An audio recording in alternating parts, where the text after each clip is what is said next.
Өчигдөр Пакистаны өмнөд хэсгийн Карачи хотын мөрөдөд тоглоомын газарт хүчтэй дэлбэрэл болсны уршгаар 15 хүн өргөдөж 40 хүн шархсан байна.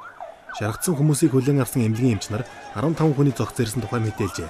Албаны хүмүүсийн мэдээснээр дэлбэрэлийн дараа шархсан 40 хүний 10-ын биеийн байдал хүнд бага юм байна. Дэлбэрэл болсон газар олон хүн цуглаж иргэд шархтагсдыг эмнэлэг рүү хүргэх ажилд тусалжээ. Цагдаагийн ажилтны мэдээлснээр Карачи хотын нэгэн клубт олон хүн цуглаж хөзөр болон бусад мөрөдөд тоглоом тоглож байх үеэр дэлбэрэлт болсон байна.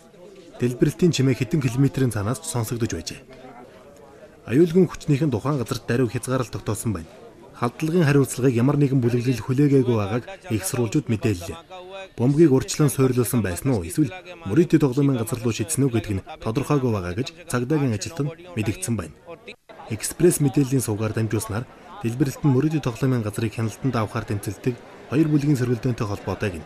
Хууль дүрм хэрэгждэггүй. 16 сая оршин суугчтай Карачи хотод хууль бус бизнесийг хяналтанд авах гэсэн гэмт хэрэгтнүүд болон улс төрийн бүлэглүүдийн халдлага дайралт олонтоо болдог байна. Сүүлийн жилүүдэд лалын бүлэглүүч хэд хэдэн удаа халдлага үлджээ.